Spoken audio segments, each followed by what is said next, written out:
शुभ प्रभात। आज हम पढ़ेंगे रघुवंश के श्लोक संख्या 40 से। परस्पराक्षी सादृशं दूरोज्झितवर्त्मसु मृगद्वन्द्वेषु पश्यन्तौ स्यन्दन आबद्धदृष्टिषु।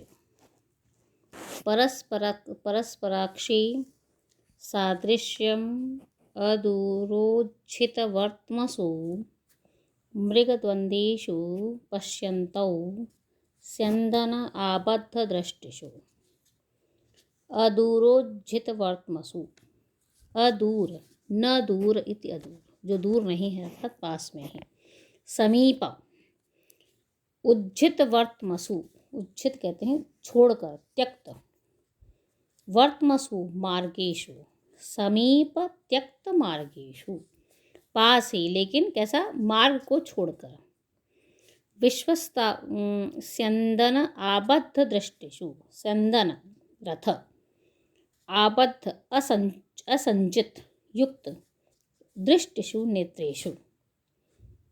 मृगद्वन्द्वेषु, मृगद्वन्द्वेषु हरिण मिथुनेषु। परस्पराक्षी सादृश्यम, परस्पर यानी अन्योन्य, आपस में। अक्षी नयन, सादृश्यम समानता।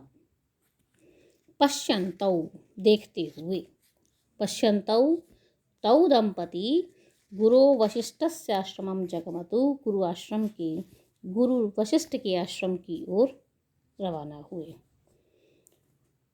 परस्पर अक्षी अदूरोज्झित वर्त्मसु समीप ही त्यक्त मार्गेषु स्यन्दन आबद्ध दृष्टिषु रथ असंचित दृष्ट नेत्रेषु। रथ पर लगाई हुई एकटक दृष्टि वाली। मृगद्वन्द्वेषु हिरणों के जोड़े। परस्पराक्षी सादृश्यम आपस में एक दूसरे की नेत्रों की समानता को। पश्यन्तौ देखते हुए। तौ दंपति गुरु वशिष्ठस्य आश्रमं जगमतु, वे दोनों पति पत्नी आश्रम गुरु वशिष्ठ के आश्रम की ओर रवाना हुए, प्रस्थान किया। श्रेणी बंधात वितन्वतिभिः स्तंभां तोरणसृजं सारसैः कलनिलादैः क्वचित् उन्नमिताननौः। श्रेणीबंधात पंक्तिबंधात हेतोः अस्तंभा आचार स्तंभ रहिताम, ऐसा लगा मानो बिना किसी खंबे के। तोरण सृजम, तोरण की माला को। तोरण मतलब जो द्वार पर लगाया गया, बाहर के दरवाजे पर जो पुष्पमाला लगाई जा रही है उसे तोरण करें। तोरण सृजम बहिर्द्वार पुष्पमालाम वितन्वद्भिः की तरह फैले हुए। कुर्वद्भिः कलनिलादैः अव्यक्त मधुर ध्वनिभिः सारसैः पक्षी विशेषैः क्वचित् कुत्रचित् कहीं कहीं उन्नमिताननौः ऊर्ध्वकृत मुखौः उन्नत नमित आननौः ऊंचे ऊपर की ओर मुख किए हुए। ऊर्ध्वीकृत मुखौः तौ दंपति। श्रेणीबंधात पंक्तिबद्ध अस्तंभात अविद्यमान स्तंभ की तरह, बिना किसी सहारे के आधार स्तंभ से रहित। तोरण सृजम बहिर्द्वार के में मालाओं की शोभा को बढ़ाते हुए। सारसैः सारसों के द्वारा, सारस पंक्ति के द्वारा। कलनिलादैः कलरव ध्वनि करते हुए, मधुर शब्दों को व्यक्त करते हुए। क्वचित कहीं कहीं उन्नमिताननौ कहीं ऊंचे मुख करने वाले वे दंपति आश्रम की ओर रवाना हुए। श्रेणीबंधात पंक्तिबद्ध होने से, अस्तंभात आधार स्तंभ से रहित। तोरण सृजम बहिर्द्वार के फूलों की माला को, शोभा को बढ़ाते हुए। वितन्वती फैलाते हुए। कलनिलादैः असमान समान अव्यक्त और मधुर शब्द वाले। सारसई सारस पक्षियों के कारण, क्वचित कहीं कहीं पर ऊंचा मुख कर लेने वाले, तऊ दंपति वे दोनों पति पत्नी, राजा दिलीप और सुदक्षिणा गुरु वशिष्ठ की आश्रम की ओर रवाना हुए, आश्रम की ओर गए। पवनस्यानुकूलत्वात् प्रार्थना सिद्धि संशिनः रजोभिस्तुर्गोत्कीर्णैः अस्पृष्टालकवेष्टनौ। प्रार्थना सिद्धि संशिनः मनोरथ साफल्य सूचक, पवनस्य वायोः अनुकूलत्वात् आनुकूल्यात् गंतव्य दिशा सम्मुख, तुरगोत्कीर्णैः ऊपर की ओर, तुरग घोड़ों के द्वारा उत्कीर्ण की गई, उड़ाई गई, अश्वखुरोत्क्षिप्तैः रजोभिः धूलिभिः अस्पृष्टालकवेष्टनौ अनामृष्टचूर्ण कुंतलोष्टिनीशौ तौ दंपति वे दोनों पति पत्नी। प्रार्थना सिद्धि प्रशंसिनः, प्रार्थना की सिद्धि की प्रशंसा, अभिलाषा से, अभिलाषा की सफलता के सूचक, पवनस्यानुकूलत्वात् वायु की अनुकूलता से, तुरगोत्कीर्णैः घोड़ों के खुरों से, उत्कीर्णैः उड़ाई गई, धूल रजोभिः धूलों से, अस्पृष्टाः न छूते हुए, अलक और मुकुट वाली, अलक वेष्टनौ अलक और सुदक्षिणा के, अस्पृष्ट छुए हुए न छुए हुए, राजा के मुकुट वाले वे दंपति आश्रम की ओर रवाना हुए। सरसिषु अरविंदानां वीचि विक्षोभ शीतलम आमोदम उपजिघ्रन्तौ स्वनिश्वासानुकारिणम्। सरसिषु वीचि विक्षोभशीलनं स्वनिश्वासानुकारिणम् अरविंदानाम् आमोदम् उपजिघ्रन्तौ। सरसिषु कासारेषु, कासारः सरसीसरः इत्यवरः, वीचि विक्षोभः शीतलम्, वीचीनां विक्षोभः शीतलम्, वीचि विक्षोभेण शीतलः तं तुषारः शीतलः, स्वनिश्वासानुकारिणं स्वस्य निश्वासः तम् अनुकरोति इति तत्शीलः। आमोदम् आमोदः उपजिघ्रन्तः इति अनुष्टुप छंद है। सरसिषु तालाबों के तरंगों के संचलन से ठंडे, और सरसिषु तालाबों में, अरविंदानाम ठंडे और अपने निश्वास का अनुकरण करने वाले, अरविंदानाम अरविंद के सौरभ को, कमलों के सौरभ को, आमोदम प्रसन्नतापूर्वक, उपजिघ्रन्तौ दोनों सूंघते हुए, स्वनिश्वासानुकारिण अपने निश्वास का अनुकरण करने वाले,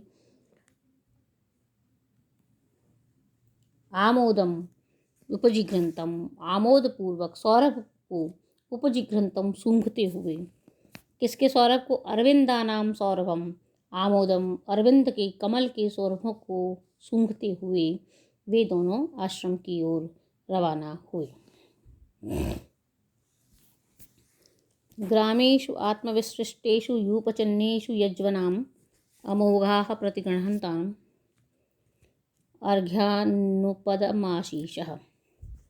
आत्मविसृष्टेषु यूपचिह्नेषु ग्रामेषु यज्वनाम् अर्घाम् अनुपदम् अमोघाः आशीषः प्रतिगृह्णन्तौ तौ दंपती गुरो वशिष्ठस्याश्रमं जग्मतुः।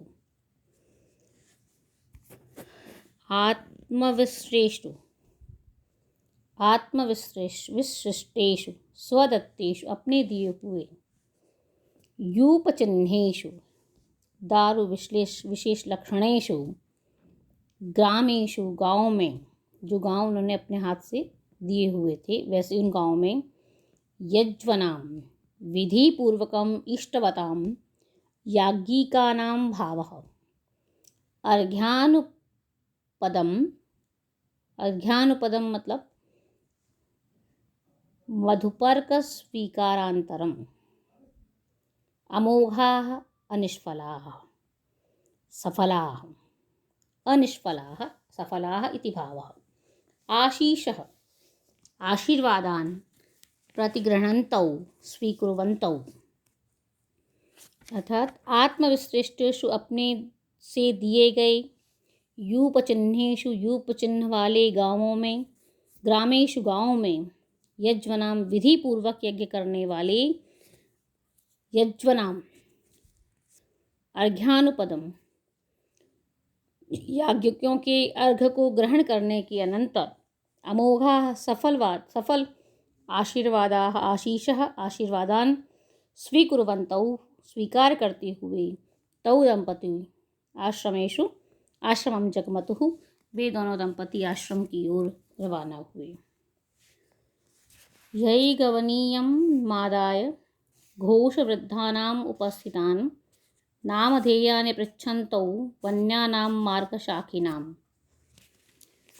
यही गवनीयम् आदाय, यह गवनीयम यौ गोदोहोद्भवं घृतम् आदाय गृहीत्वा उपस्थितान् समीपस्थितान् घोषवृद्धान्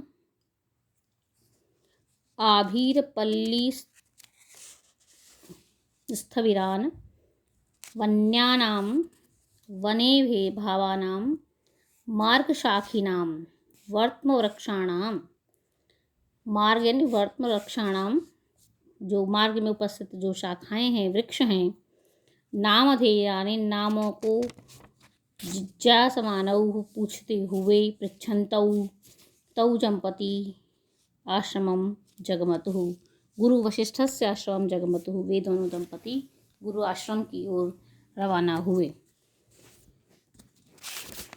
यही गवनीयम आदाय यानी कल के दुहे हुए गाय के दूध का मक्खन गवनी आदाय लेकर के आए हुए घोषवृद्धान घोष के बूढ़े अहीरों, गाँव के वृद्ध अहीरों के उपस्थित हुए, वन्यानां मार्गशाखिनां वन में उत्पन्न हुए, मार्गशाखिनां मार्ग के वृक्षों के नामों को, नामधेयानि नामों को, पृच्छन्तौ पूछते हुए, तौ दंपति वे दोनों पति पत्नी आश्रम गुरु वशिष्ठस्य आश्रमं जगमतुः गुरु वशिष्ठ के आश्रम की ओर रवाना हुए। काप्यभिख्या तयो आसीत् व्रजतो शुद्धवेषयो हिमनिर्मुक्तयोर्योगे चित्रा चन्द्रमसोरिव।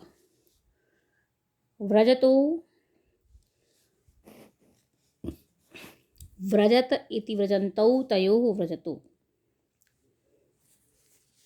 वेशयो शुद्ध वेश को धारण किए हुए, तयोः वे दोनों, सुदक्षिणादिलीपयोः, हिमनिर्मुक्तयोः तुषार अत्यक्तयोः, चित्रा चंद्रमसो इव चित्रा नक्षत्र चंद्रयो इव चंद्रमा की तरह, योगे संयोगे मिले हुए, कापि अनिर्वचनीया जिसकी शोभा कही नहीं जा सकती, ऐसी शोभा को आसीत धारण किए हुए थे।